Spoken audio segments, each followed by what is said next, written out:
All right, I'm back with another Chatty Work With Me. Today's topic, reseller mistakes. And today I'm gonna work for 45 minutes, steaming and taking photos. At the end of the video, I'll chat more about my personal life, updates there. And I have a timer over here. So let's get going in 5, 4, 3, 2, 1. It's game time. All right, so I have just turned on my steamer. I'm gonna do a little steaming. Most of this rack is stuff I thrifted yesterday. It will be in an upcoming haul in probably about a week. And I have a lot to steam and photograph. So I thought this is the perfect opportunity to chat with you all. Hopefully you are working side by side with me. So today's topic is reseller mistakes. I think there's just so many things that I made mistakes on, and I think other resellers make mistakes and learn the hard way. And this isn't going to cover everything. So if I missed anything, be sure to leave a comment down below at the end of the video. But I think that the number one mistake that all resellers, whether you're new or tenured, is focusing too much on what other people are doing or what other people are thrifting or what other people have access to or what other people's sales are like, rather than just putting your head down and trying to make the best of your situation. And we're all guilty of this. I will say I have been guilty of this, and I try to be intentional about certain things that I do these days to eliminate some of that for me. And I think that the downside with reselling, at least in my experience, is when you decide that you pick a platform like eBay or Poshmark and you're like, oh, this is fun, I can list something and it will sell and I want to do more of this. You immediately, like most of us, will turn to social media to try and find people who are resellers and share some of those tips and tricks, and they share how they take photos, they share how they keep their inventory, all those things that kind of come with the job over time. And I think the problem is while you're learning, you're also noticing things that other people have that you don't. So for example, I'm using a steamer. I bought this fairly early on in my reseller game, so I don't really remember a time when I didn't have this steamer. Now I sell primarily clothing, so having a steamer for me was an investment I was willing to make. I was also full-time employed at that time, so the cost of it, I can't even remember the cost of these, but a couple hundred, $200 or $300, I think. If that's not in your budget, can you be a reseller without it? Yes. Do I think for me personally, it's been nice to have? Yes. And the reason for that is I don't wash all my clothing that I thrift at thrift stores, if there's a stain or if it has a scent or something. So by me steaming, it's kind of my form of, this heat is kind of a form of cleaning. It also, I think, helps with pictures. I've seen a lot of pictures while looking up comps of other people's listings. And while there are plenty of people out there that choose not to steam, and that is definitely within everyone's right, if I'm looking for something for my own self, like to shop, and something is super wrinkled in a picture, I typically won't purchase it. And that's personal preference. And I know some people have left comments saying it doesn't affect their sales, they still sell a lot, and they don't steam. And I think it also depends on the item, This is a pair of chino kind of pants, so I think that, this can have a lot more wrinkles than, let's say, a pair of jeans. Now for me, it's just habit of steaming everything, but regardless, I think that if someone's watching this video and seeing me use a steamer that they don't have, that can just be the start of, well, she has a steamer, I don't have the money to buy that right now, so my photos aren't gonna be as good, I'm not gonna sell as much. And so it's not a fair comparison. And I just think that, whether it's having a certain item or a setup or, lights or, there's so many things, I think that can happen over time. And some people just choose not to have certain things. I mean, I know plenty of resellers who've been in this game for 5+ years and they still don't have lights and they still don't have, things like steamers because they just don't feel they need it. So I think that one of the things for me is, yes, there's probably a learning curve and you're gonna see what other people do, where they shop, their sales, all that kind of stuff. But if you're more focused on what you don't have that other people have, then I think it really starts messing with your head. And it can be discouraging. And so I think people can get down and then they get discouraged and they quit. So I think that a really great example of this in a different in a different way is so many people say to me, I wish I had bins close to me because the cost of goods, because, you know, that sometimes you can find some great stuff. And my response is always, I wish I had bins close to me too. I drive over 2 hours to get to the closest bins to me, one way. So, you know, 4 to 5 hours every time I want to go to the bins. That's the best I can do in driving in one day. And it's a pain. It's expensive gas right now. It's time consuming. I wake up super early. I have to drop my dog off at a daycare. There's a lot of components to it and it is hard. And some people might think it's not worth it for them. For me, pretty much every thrift store is a drive for me. So I don't really have a choice and it's just based off of where I live. And this was my decision to do this. But I think that you can be a great reseller and not shop at the bins. And vice versa. You can be a great reseller and not want to shop at thrift stores. If you have access to the bins and it works for you, great. If you don't, there's really nothing to dwell on as far as, okay, what do you have access to? Okay, maybe your closest thrift store marks things up and it's frustrating. Can you drive a little bit farther and find another thrift store that might have some better pricing or better product or something? And I think that's always been something that I've done for a couple of reasons, is try a lot of different thrift stores. One reason is I get recognized and I don't want people to like know my routine. So I try to mix things up as often as possible. And that's just a personal preference. The other reason is because you never know what hidden gem is out there until you just keep going after to new thrift stores. And sometimes that requires some driving. I've talked to so many people who don't feel comfortable driving in a place like LA. And, you know, that's something I'm very comfortable with. So for me, driving all around LA to find different thrift stores, I don't bat an eye, but I get that that's a limitation for other people. So again, are those people focused on, oh, I'm uncomfortable driving to find new thrift stores, or are they just focused on what's in a comfortable range for me and how can I keep exploring? So I don't know. I think that the focusing on your own numbers, that's kind of a big thing too. I know that when I typically don't post my numbers anymore because I feel like it's really not relevant. I'm a single person doing this job. I don't have a spouse doing this with me. I don't have an employee, and that's all by choice. So it's just a one-man show. So why would I compare my numbers to, let's say, a couple who does it full-time together and they've been reselling for 5 years longer than me?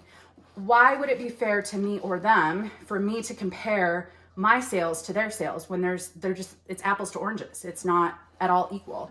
So I think that, you know, it's mostly important just to focus on where are you at in your reselling journey? What do you have access to?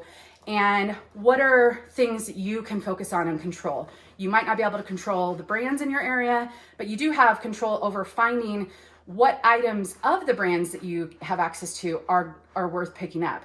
So for example, if you want to know what J. Crew items are selling really well, you can go on a search for J. Crew items, let's say jeans.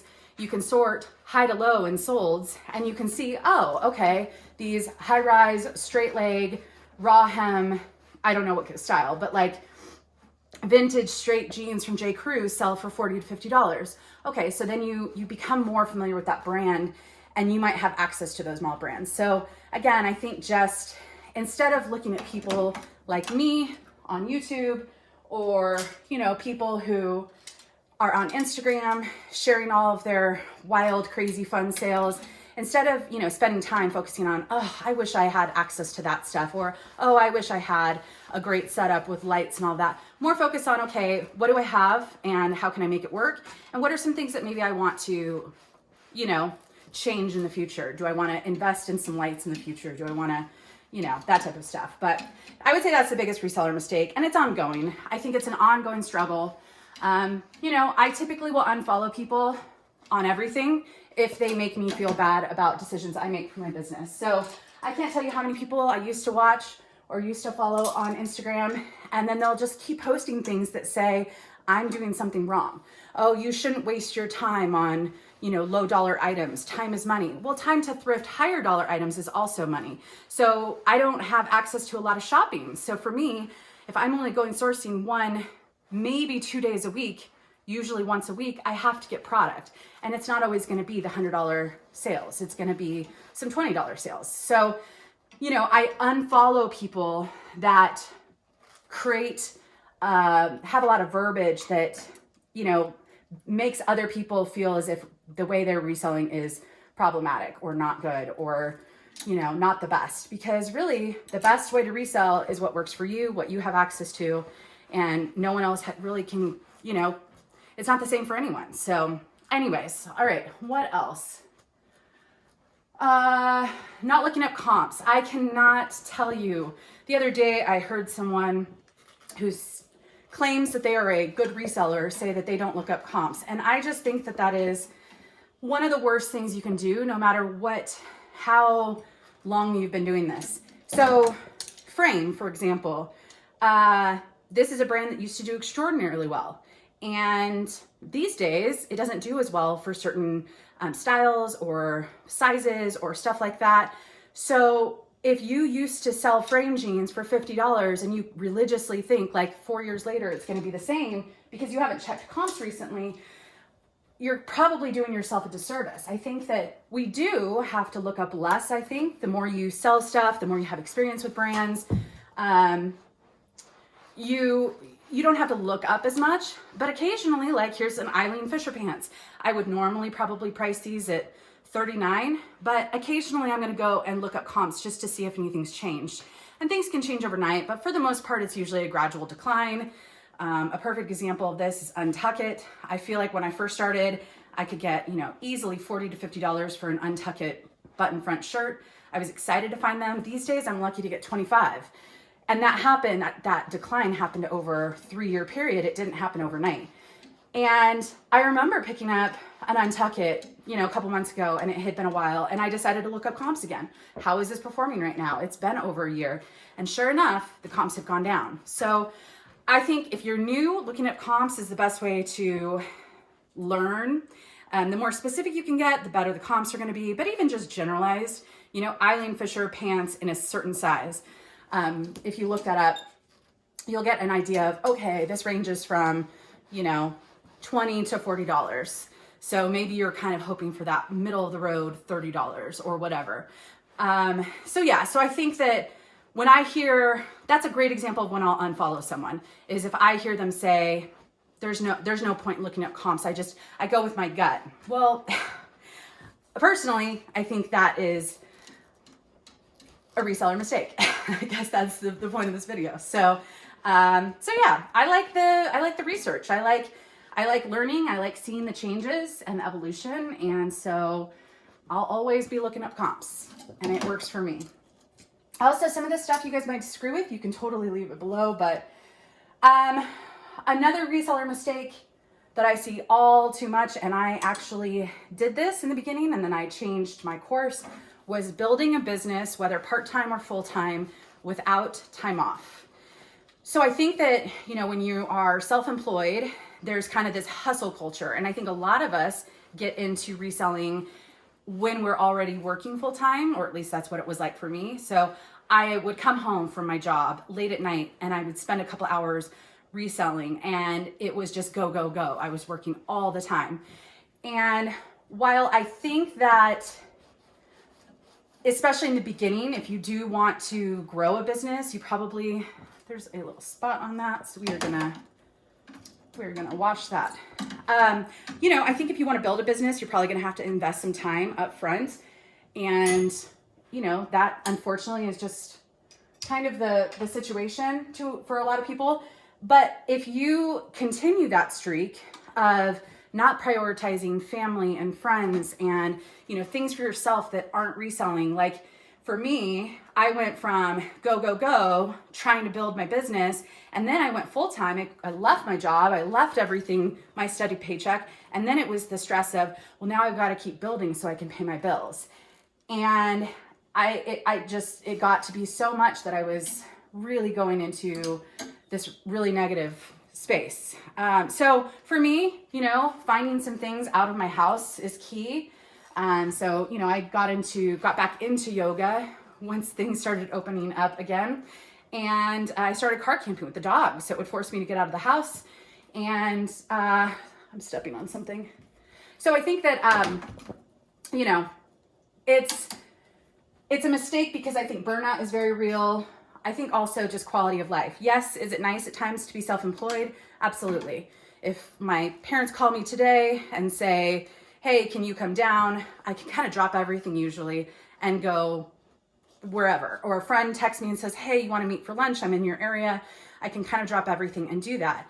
So there are advantages of being self-employed, but I think that the downside is you don't really have any paid time off. And for a lot of us, it's working out of your home. So you never really get to leave your work.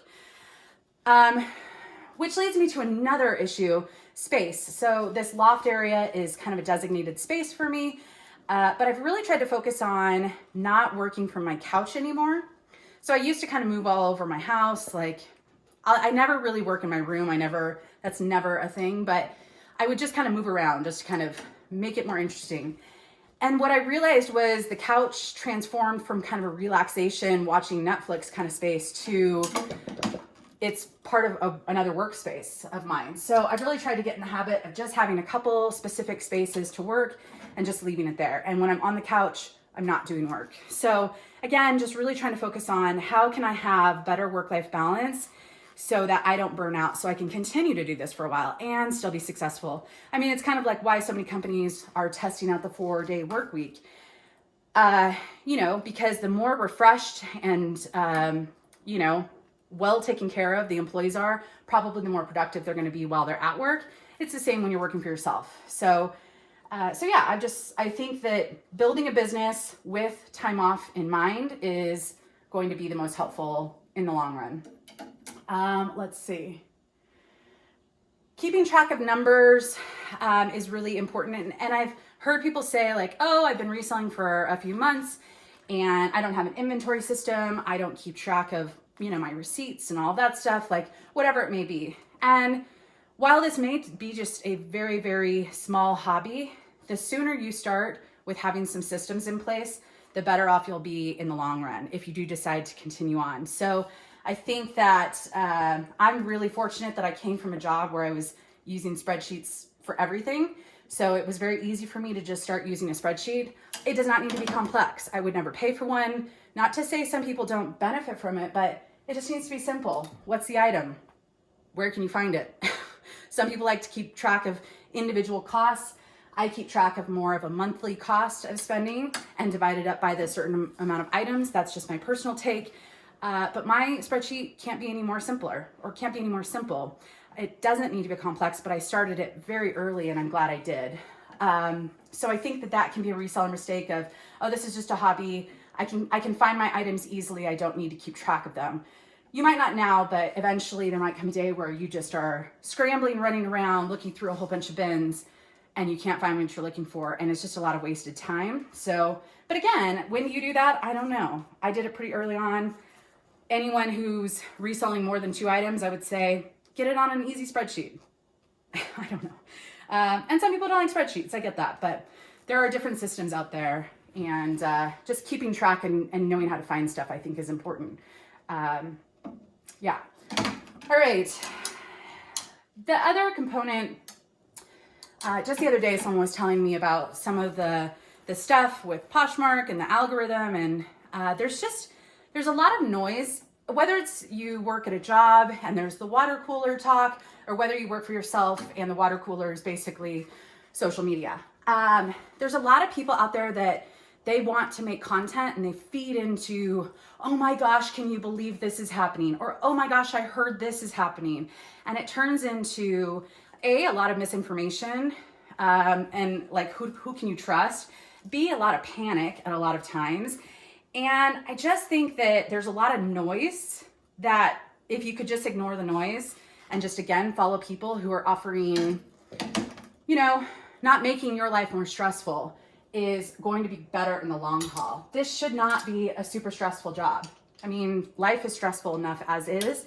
Reselling should be pretty simple. You go find an item, you buy it for a certain amount, and you resell it for more, and you ship it off to someone, and everyone's happy. That's, the concept, and it's fairly simple. If you're panicking about, oh, I heard that, this platform made this change and everyone's sales have gone down and oh my gosh, everything's on fire. The whole building is going to fall apart. Like if you start thinking like that, it just makes reselling, in my opinion, way more stressful than it needs to be. Platforms, like what do you have control over? Focus on that. What do you not have control over? Don't worry about it. And if you follow people who are worried about it, maybe reconsider. I don't really care to be in the know of everything because I'm just focused on my own numbers. And my sales have not taken a dip through any of this madness of platforms changing algorithms.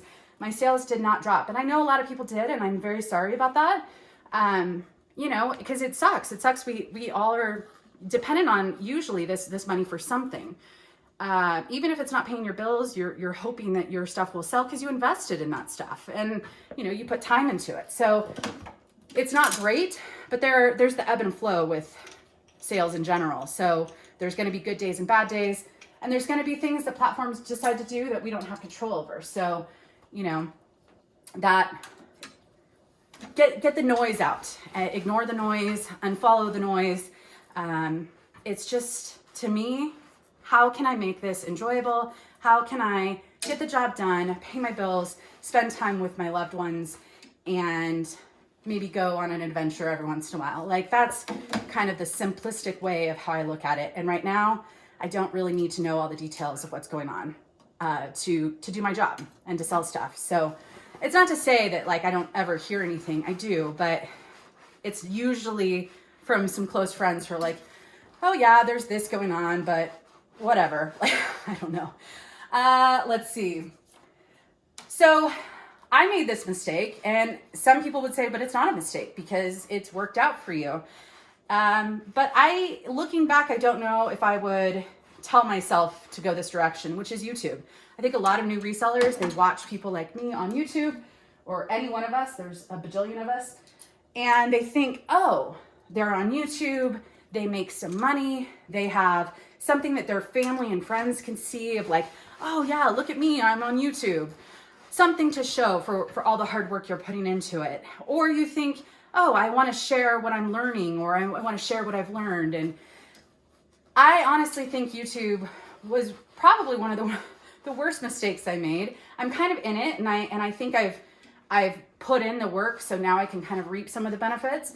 But I think it's just, there's really no guarantee, and there's so many people that put a lot of time and effort into it, and then they realize that it doesn't pay out all that well for a while. And for most people, there are exceptions. And when you look at reseller space, we are a very, very small pocket of YouTube. So, you know, the majority of channels are, I mean, if you can get over 10,000 subscribers, you're a huge channel versus like, you know, there's food channels that can get like to 5 million subscribers. So it's a smaller pool of people in this reselling game. And I just personally don't think that, is my computer turned off again? No, okay, we have 22 minutes. I personally don't think that, that the time investment that the majority of people have to make is worth the potential payout down the road. And again, you guys can think, oh, you're being hypocritical. You're on YouTube right now. It's part of your revenue stream. And that was my goal, but I went into it.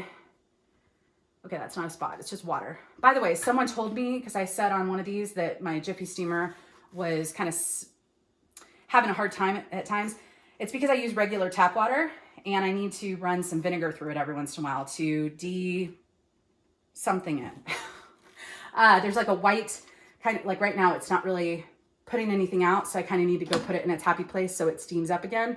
It's like white crystals. So you should be using filtered water for this, but I'm not close to any place where I can buy filtered water. So I use tap water, but I guess if I run some vinegar through, that should help with the issue. I'm going to try that soon because yeah, but anyways, I think YouTube is, if you're doing it for fun, you really love the artistic side, and you don't care about any of the numbers, have at it if it's like a hobby. But if you're wanting it to be a revenue stream, I don't know. It would probably be the one thing I would discourage anyone, including myself, if I could go back 3 years, because of all of the time that was spent just to get to this place. And then once you get to a place, you have to maintain it. And it's, talk about a stressful area of life, is coming up with new ideas. And on one hand, there's fun elements, but it becomes part of the job. And, you know, it's not the most consistent. It's not, I mean, there are YouTubers out there that are, you know, buying $1 million homes. And, you know, like they're TikTokers. What are those two twin girls or two sister girls? You know, they obviously did really well on TikTok. Do the majority of people on TikTok do really well? No, some of them do okay, but same as YouTube. So I don't know. I think the hard reality is a lot of people want to share things, but what comes with that is also a lot of people sharing things that is probably not the best advice. So that actually jumps into watching channels or continuing to watch or support channels that maybe you've outgrown. So when I first started reselling, there were only like a handful of Poshmark sellers on YouTube. And when you're learning, you're just absorbing everything. You're listening to everything. You're watching everyone. These days, there's 500 million resellers on YouTube. So you really can pinpoint and find the ones that you like their personality, you like what they say, whatever the case is. But there's going to come a day where you are watching someone and you disagree. It could be me. You're watching this right now and you're like, I disagree with 99% of what she's saying. So then why continue watching me? Or let's say someone has some questionable ethics or morals. Why would I want to, even if there's some tips and tricks that are helpful, how can I trust someone with anything if I don't trust their morals and ethics? And, you know, so for me, it's been a harsh reality over the years of unfollowing people that no longer support my positive reselling journey. And, you know, some of the stuff that I've seen firsthand from people on social media is just pretty terrible. And there's some really great people out there that I just adore in the reselling space on YouTube. And there's a lot more people that I think are just in it for some of the wrong reasons. So for me, if you used to watch someone or you currently watch someone and you're realizing, they don't make me feel good about my business. I feel like they're just after one thing. They want to sell me a course. They want to have them, you know, buy me a coffee, all of that stuff. They want me to buy mystery boxes, like whatever it is. If you start getting the idea that they're not really there to help, they're more just there to take, that might be a good opportunity to unsubscribe. At least from my perspective, because I think find the good people out there. Who are the good people? Well, I think I follow quite a few good people. But I've changed over the years and I think that's healthy and good and it's growth. So, let's see, reseller mistake, another one. So the moral of that is like, don't subscribe or follow people on Instagram that are toxic. That's the moral of that story. I think that's a reseller mistake to follow those types of people. Another reseller mistake is being afraid to try new things. So you, like me, may have started on Poshmark and it's easy and you're comfortable there and you have some sales and then you have a bad sales day and then you have some more sales and you just keep doing the grind with Poshmark. But you've heard of all these other platforms. Some people say good things, some people say bad things. Let's take eBay, since I can speak to that. I heard so many people talk about all of these scams on eBay and all of these. I think I'm just going to steam for this entire time. I have so much, which is great. I needed stuff to list, but man, this is a lot of steaming. And again, personal preference. To me, it's something I want to do. You definitely don't have to. But so I think what was I getting at?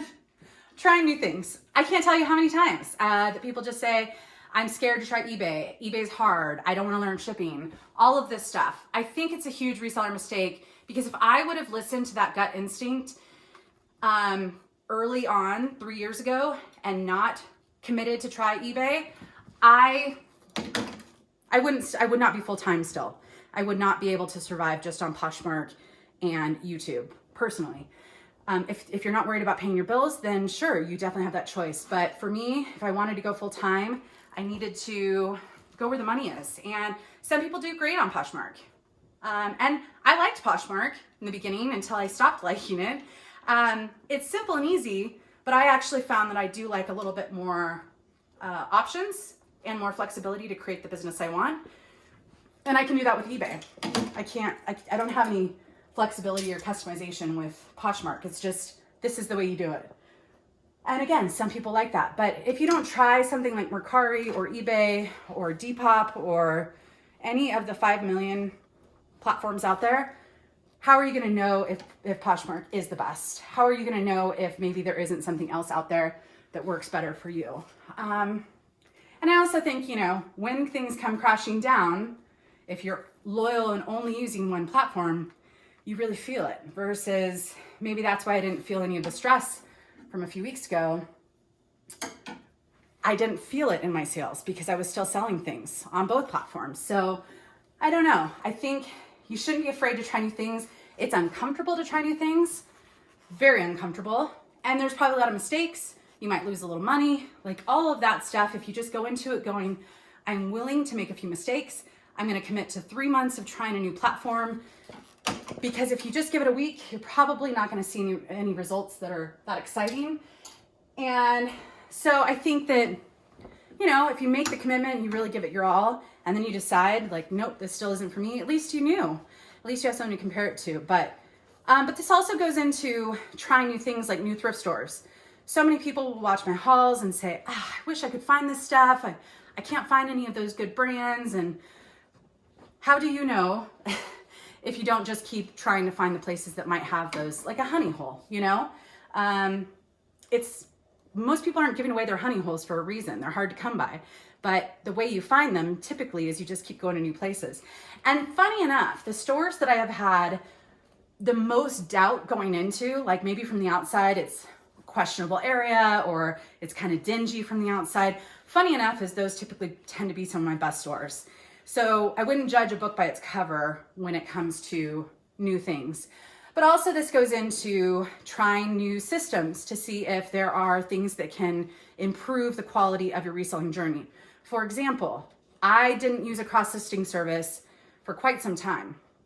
I used one when I first started eBay, and I paid for it for a couple months, and then I got everything cross-listed, and then I quit it. I stopped it. And then almost a year ago, all of the main cross-listing platforms wanted to sponsor some of my content. But I did not just want to go with money. I wanted to try for myself all of them and decide which one was best for me and which one I liked more. And that's what I did. And the one I chose, I actually paid for before I got sponsored. So, and then that was not necessary at that point. Like I could have gotten it for free. But I think that, that was really important for me to go, is this saving any time? Yes, you can cross list without using a platform, but for me, it actually, when I timed myself, I was saving a pretty significant amount of time by not having to transfer photos.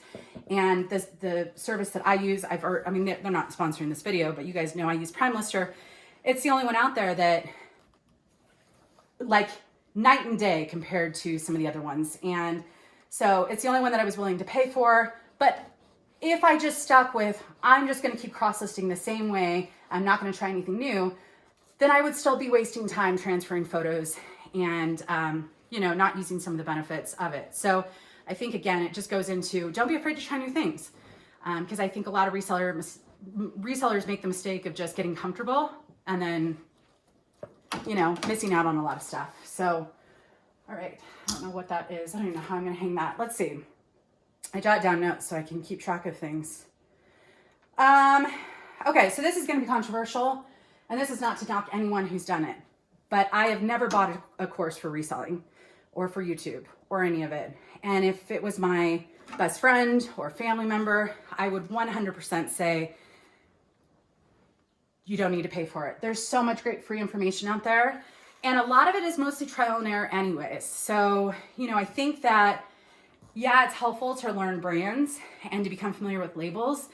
And I think some people do want more of a hand-holding kind of learning environment, but really the best way to learn this stuff, there's another little spot, you're going in the wash, is, to make the mistakes yourself and to learn yourself of what works best for you, what you have access to.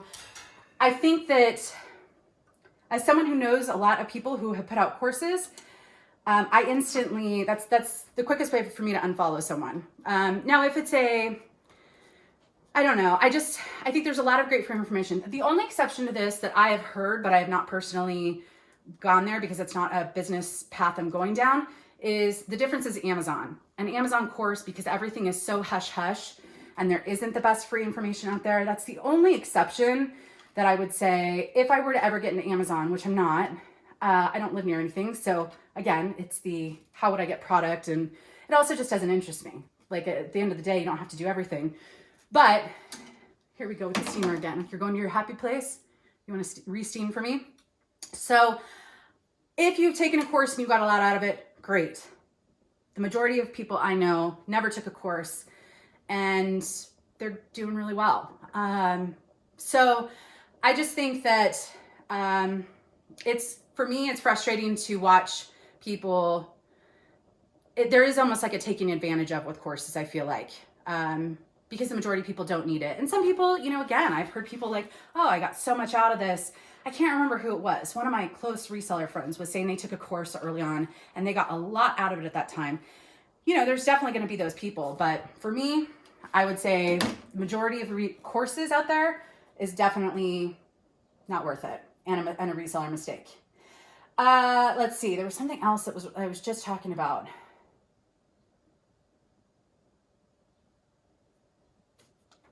Oh, okay.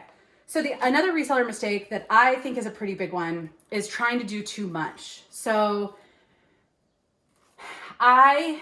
if someone wants to be on 6 different selling platforms and wants to go and find a way to remove items on 5 of them when something sells and that makes them happy and it works for them, great. I think the problem is for me, and this is just speaking on my behalf, is if I spread myself too thin with too many platforms, cross-listing too many places, worrying about did I remove them on all the different sites, I notice that everything goes downhill because it's kind of like right now, you know, like the batch work, you know, steaming for 45 minutes straight, which is what I'm going to end up doing. All of this is going to be steamed and then I'm going to start taking photos. And it's kind of like listing on eBay. I list everything on eBay and then I'll go over and I'll cross list it to Poshmark, and it's kind of batched. The moment I add, you know, 3 more platforms, then I start getting more scrambled and I'm less focused. And so I just become it just becomes more chaotic. And I think that there's 5 million platforms out there and someone's doing great on all of them. And some people are doing great on many of them. But I think for me, start with 1, master that. Start with 2, or, you know, move on to a next, master that. If you feel like you really need a 3rd, start a 3rd. But if you start noticing it's affecting your first 2, then is it worth it? And no one's really going to know that except you. I just think a lot of people are like, oh, I'm paying for this cross listing and there's this new platform and I'm going to jump on it. And oh, I heard I can sell my kids stuff. I don't pick up kids stuff, so I would never be able to sell on something like Kitizen. But, you know, and some people love that site because they do a lot of kids stuff. For me, it's just one more thing to think about that's just making me less focused on just getting the work done. So I personally think, at least in the beginning, just focus on 1 or 2 main things. Get those in order, get comfortable, get those where you can do it in your sleep before moving on to something else. And I think a lot of people try new things a little more sudden, and I don't know, from an outsider perspective, it wouldn't work for me. So I would assume it wouldn't work for some other people as well. Yeah, what else? I have a lot on here, but I feel like I've talked about a lot of them. I'm interested to see what you guys say down below of things that I missed, because I'm sure there's a lot of them. And I think that not looking up comps, we talked about that. Oh, trying to force things to work. So this kind of goes hand in hand with the last comment. So let's say you decide to, I'm just going to use Kitizen because I don't know anything about it, but other people use it. Let's say you have some kid stuff and you want to sell on Kitizen, and you keep going, you put all this time and effort into it, and it's just not producing sales. You can either keep going and try and force it, or you can just accept, hey, maybe this isn't the platform for me, and you can stop and move on and move on to something else, or just stick with what other stuff that you have. I think trying to force things, whether it be platforms, whether it be systems, like my inventory system might not work for you. And if you're trying to force it to work for you, then it's probably doing you more of a negative than a positive. So, okay, you need to go to your happy place again. I think that what I see a lot of people is they're told early on in their days that this is how they have to do something, and they just stick with it, even if it's actually not the best thing for them. But it also goes hand in hand with trying new things. If you're not trying new things, yeah, you're probably, you know, missing out. All right, what else? I guess we can, what else? I'm trying to think. I jotted down a bajillion and I thought I wouldn't get to them all, but apparently I'm talking quickly. Also, steaming is like the absolute easiest thing to do. I have a chat with some reseller friends on an app called Marco Polo. I don't know if any of you guys use it or have heard of it, but when you're constantly on camera, it's just one of those things that like you're just very comfortable video chatting with other people. So anyways, I chat with some of my reseller friends on Marco Polo pretty often, and it's a great thing. But one of the easiest things I can do and listen to polos and talk on polo is to steam, because it's like the most mind-numbing thing. But it's also therapeutic. I like, this is something that gives me some form of therapy. And it's also, usually I do it in like batches of 10, but like I said, I got a lot of stuff yesterday. So let's see, what's another reseller mistake that I can think of off the top of my head that I've seen other people do? Okay, well, this is an example. So I've done 3 of these Chatty work with me's. I think this is the 4th one. And I've gotten a lot of comments, or quite a few, not a lot. I've gotten a few comments from people saying, I can't work for an hour straight, or I can't work for 45 minutes straight, so I can't watch your whole video. It's kind of, let's compare it to like running a half marathon or something. You don't just wake up one day and just go, yep, I'm going for a 13.1 mile run. Most people. Is it possible for some? Yes. Do they do it? Typically not. But the majority of people start with like, I'm going to start with a mile. And then, you know, after a couple weeks, I'll build up to 2 miles. And then you kind of just, over the course of, 12 weeks, you kind of build up to that 13 miles or however long. I think that one of the best things that I have learned, and a mistake I've seen or heard from other people, is that they have a hard time just putting everything down and focusing for just 45 minutes. And if you do struggle with that, maybe set a goal and say, I would like to get to a place where I can work for 45 minutes. Now, I understand there are distractions. My dog, I had to bribe her. I had to play with her outside to wear her out before I came up here to do this, so she wouldn't be harassing me to come down and play. I understand life gets in the way at times, but if you can't currently just work for 45 minutes, really without a break, maybe that's something to consider working towards, because I think that the more you flip-flop back and forth between other activities, again, there's a lot of time in between that just is wasted time. So while this doesn't seem all that exciting of me doing so much steaming, I know that this whole rack is going to be steamed here shortly, and then I can just move on to the photos. And I haven't moved really from this spot to waste any time. So, and I know it's not for everyone. I started using the Pomodoro method. I have a planner where I do some obscure stuff, but for me, to-do lists and planners and all that stuff, it's like a wish list. But having a timer for me has been really important. If you can just commit to this 45 minutes, then go have a break, have a 10-hour break if you want, but just like commit to the 45 minutes. And if you can just do that much, then your day is probably going to be a little bit better. And for me, it's really worked out great. Even on my rough days where I just don't feel like doing anything, if I just set the small goal of just set one timer today, just one, I get way more done than if I didn't do it. So it's not for everyone. I get it. Okay, you're going back to your happy place. Sometimes I wonder if it's, nope, it's not my water. It's just, I really need to run the vinegar through. Whoever gave me that tip, thank you. Because that's actually what I do with my coffee maker. You sometimes have to descale it. So that's, I guess, what it is. It's like a descaling with vinegar. Anyway, so whoever gave me that tip, I appreciate it. Just the other day, someone was saying, I don't leave comments because I know I probably won't get a response. And it's sad to hear that. I think most of us see pretty much all the comments. It's just, time consuming to reply to all of them. So if you ever feel that way, I am sorry. I see you. You guys give so much great information. I am on one hand, YouTube has been hard and I don't recommend it, or I wouldn't recommend it if I could go back to myself, but I am thankful for the people in this community because I'm always learning. And if you guys get anything from me at any point, or even just the level-headedness of like, it doesn't have to be so hard. You don't have to follow all the things that other people are saying. Just do what works for you. If more people just had that perspective, I think it would be a little less stressful. At least it is for me. All right, 5 seconds left. I did the computer this time. We're almost, yes, great. All right, that's it for this work session. Let's go find the dog and have a 15-minute break where I'll chat other stuff. Sweet girl, do you want to say hi to your friends? Huh? Do you want to say hi? Can you look up? Can you say hi to your friends? I know you have so much gunk in your eyes, right? All right, the dog was outside.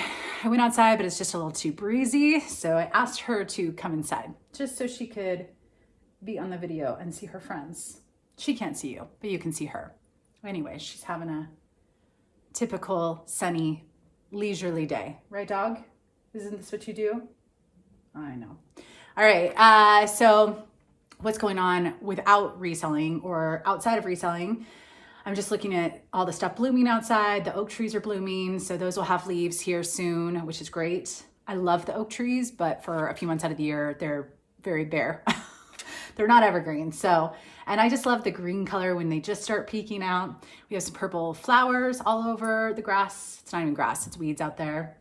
I got a new garden tractor a few weeks ago and I've used that a couple times. It's hard to cut weeds when they're really thick and kind of damp. So when they're really green, but I'm trying this year to keep everything down as opposed to waiting until right before fire clearance and having to deal with really thick, dense weeds to cut through. So we'll see how that works out. The biggest obstacle here is foxtails and the dog. She has had to go to the emergency vet 3 times because of foxtails. She is outside, she'll be sniffing around like dogs do, and she'll inhale or snort up a foxtail, and those can be deadly for dogs. So if you live in an area with foxtails, you know, and you have pets, you know what I'm talking about. But they can get in the eyes, they can get in their ears, they can get stuck in their paws. They're just a really huge hassle here. So while I like seeing all the green outside, in a couple months it's all gonna be brown, and all these foxtails, they're designed so that they have like a one-way direction to go back into the earth, their seeds. And so it's really cool how Mother Nature works. It's not cool when it gets stuck in your dog's nose and you have to put her under so they can like pull it out. It's so, and of course she always has it happen like on a Saturday night when our local vet here isn't open on the weekends. And it's not, yeah. So I always have to, the closest emergency vet is like an hour and 15 minutes for me. And when you have a dog that's like sneezing and you know it's a foxtail, it's the worst. So there's not much you can do other than please stop sniffing around, dog, right? It's expensive. Oh, it's so expensive. And it's like panicky. You don't want your dog to be, you know, have a foxtail up her nose. But anyways, so I like all the stuff growing, but it just leads to weed control and potential foxtail issues. This is life. I did start taking allergy medication this year, an allergy medication from Costco that my whole family takes, because I had this like allergy reaction when I was down at my sister's, and I just think allergies are getting worse for me. Not here at home too much, but anyways, I guess it's part of getting older. Although my sister's had allergies for most of their life, so I'm not sure why it's just coming up on me, but let's see, what else is new? I'm turning 40 in a couple weeks, so I'm doing a birthday BOGO sale, buy one, get one free.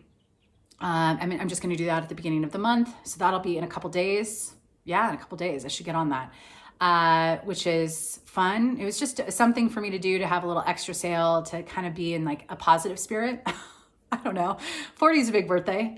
So I was going to go on a longer car camping trip somewhere that's on my bucket list, but I just don't feel comfortable being away from family that far right now. And so I am going to postpone that trip.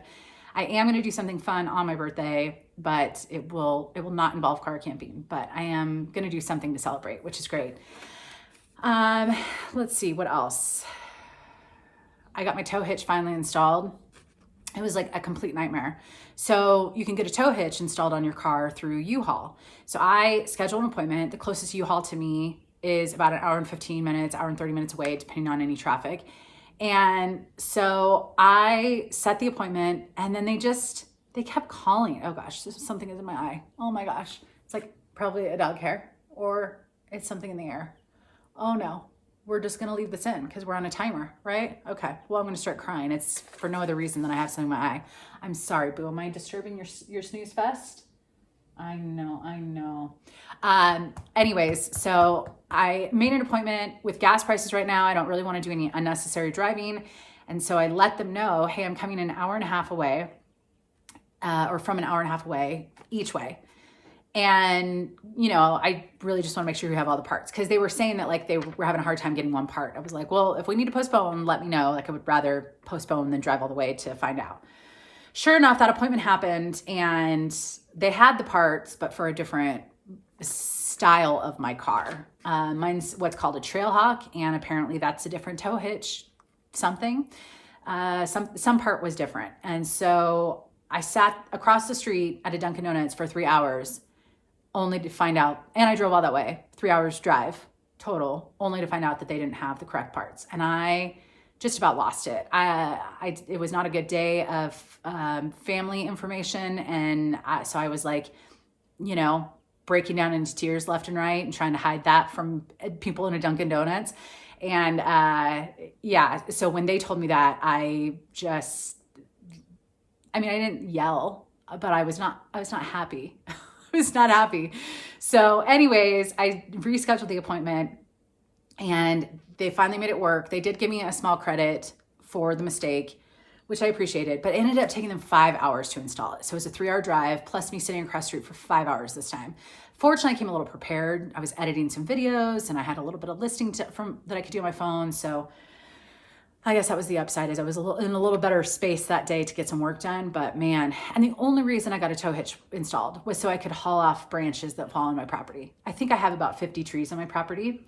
A lot of the natural oaks. I have a couple pine trees. I have these other evergreen trees. I don't know the name. I forgot the name of them. But I have like 6 different types of trees on my property. And when the wind rolls through, it blows off branches all the time. So I'm always picking up branches all over my property. And anyways, I've paid people in the past to haul them off, but I just want to be able to do it myself. We have a small little green waste site here in my community. So I thought if I get the tow hitch installed, I can use one of my neighbor has a flatbed trailer, or I can rent one for pretty cheap. And I can just do that a couple times a year and deal with my own branches. I like doing things on my own, but all of it led to getting a tow hitch for no other reason than hauling off branches. It's absurd, but this is, I guess, home ownership. On that note, real estate. I did pretty good of getting a few houses filmed, but then I ran into a lot of issues of homes are selling too quickly here. There just aren't a lot of great homes available, and there's just a lot of realtors that aren't responding to me, and they don't really need help selling their homes. So it's been hard, but I am going to hopefully at the end of this week film a couple videos that are showing a few of the communities here. So like downtown Tehachapi, just do like a 4 or 5 minute video just showing some of the restaurants and some of the houses, and that's like a completely different world than where I live, because here we all have acreage. There they've got smaller lots, smaller older homes, and it's just more of like a quaint little downtown area. Or you could live in Bear Valley, which is, it's just, there's like 5 or 6 different communities here that are all very different. So if I just highlight different communities in videos, I think that would be really helpful for people. So it just takes me driving around, walking around, getting footage, and then piecing it together. But that's on my list this week. I know some people have asked if I sold a home. No, it hasn't been a huge priority. It was more get the license, get the social media up and running. And really, ultimately, my goal is if I could sell a couple houses a year, that'd be nice 401k savings money. It wasn't really intended to be I want to go in the real estate direction. Now, if that happens over time, I'm not going to discourage it, but I like having a variety of things that I work on. I like having the reselling part, which is, eBay, Poshmark. I like having the YouTube part, which is the 3 different channels now. And then I like the thought of having real estate to kind of mix in. So yeah, so we'll see. I personally kind of thought, okay, if I could sell a house within about, the first 6 months, like around that 6-month mark, that'd be great, but at this point in time, all the technical stuff is, I have a broker who would just do all of this with me. So it's not that difficult. I've already gotten the difficult part out of the way, which is getting the license. Some people have asked how you do it. It's different in every state. Google. It's just Google. Find a real estate school in your area, and then they walk you through the process. For California, it was, a few months that it took me of classes and state test. But I am looking forward to continuing that journey. It's just, it kind of paused with the recent unfortunate news that just kind of, okay, I'm just trying to do what I can to pay my bills right now, and then spend time with family. So yeah, so real estate videos, hopefully I'll have a couple more out soon, hopefully. Let's see. I went to the doctor for the first time since before COVID, and all is fine. I do need to get something, kind of a minor surgery from something on my back. And I've known about that for a while, but I'm finally going to move forward and schedule it. So I've never had any sort of surgery. So that's, not fun to think of, but, just get it done, get it taken care of. And it's nothing like crazy. It's something that's, I could leave it as is, or I could get it removed. But it's basically like a golf ball on my back, and it's not anything to be concerned of, but I think my family just is like, why don't you just take care of it now before it maybe turns into a baseball? So anyways, so yeah, I am going to do that possibly in the next month or two. And we don't have surgery here, so I'm probably going to go near a family member, so then they can kind of watch Luna and I can get that dealt with. But yeah, that's my medical update for you all, in case you were wondering what else is going on. I do want to do a car camping. I was going to do a longer trip here, or not here, but I decided to postpone that. So I might do a shorter trip that's a little bit closer to family, or closer to home, so I'm not too far from family. Maybe in the next couple weeks, I'll plan something. With such beautiful weather, it's hard not to want to get out right now, but at the same time, I'm also just trying to stay home, get work done, and also make time for family at the moment. So what else? My garden. OMG. Okay, well, I'm making progress, but it's still so much to do. Is that a helicopter? A plane? A small plane? I think that's what it is. Yeah. Oh, it kind of sounds like a helicopter. Sometimes it's really cool. Sometimes you'll get a helicopter or a small plane that will fly below my house, like in the lower part. And I've gotten footage of it. I don't know where that footage is, but I've gotten footage of it where I'm above the plane. It's the coolest thing ever. I don't know why, but anyways, so the garden, I am working on it when there's any nice weather. The last couple days were rainy, so that's obviously you're not going to go out and play in the mud, or at least I'm not. I'm trying to rodent proof this year, and that's a lot of different steps. And so I think I have a really solid plan. But basically, the last couple times I've tried to have a garden, some small rodents, gophers, rats, squirrels have gotten into my garden area. And so I'm trying to rodent proof, and that just takes a lot of time to rodent proof. But I have a really solid plan, and it should work, should be really effective. But I do have 3 raised beds that are new. I put one together. I still need to put the other two together, but I want to get the bottom of the garden done first, so that way I can get the garden beds in there. And then for the garden beds, I'm going to use some of the branches on my property to put on the base, so I don't have to fill, because they're pretty tall, I don't have to fill it all with soil. And so I've been watching a lot of garden videos. So if you garden, you could definitely, I know some of you guys have shared some gardening channels that you like, so I really appreciate that. But I am committed this year to making it work, and to not having rodents eat all of my stuff before I even harvest. But that's basically all that I have been up to, I feel like. Yeah, real estate, car camping channels, those are linked down below. I do have 2 more car camping videos that are filmed. I just need to edit them. So those will go up in the next few weeks. And then, like I said, hopefully I can get a short trip here in a couple weeks as well. The real estate channel, yeah, I just need to keep getting some footage up, and there's so much on my list, but with the weather that's been inconsistent and also just the time it takes to get some of that filmed. But I also have some fun videos like five pros and cons of living in Tehachapi, or 5 things I wish I knew before moving to Tehachapi, like some of those types of things that, you know, there was just not a lot of information when I moved here. And so if I can kind of make some of that content, I feel like it would be pretty helpful, but we'll see. If you like that stuff, keep an eye on it. If not, I totally get it. We're a small area, but that's about it. I hope you guys enjoyed this chatty work with me. Luna just did her job of snoozing, and yeah, we will see you in the next video. Bye guys.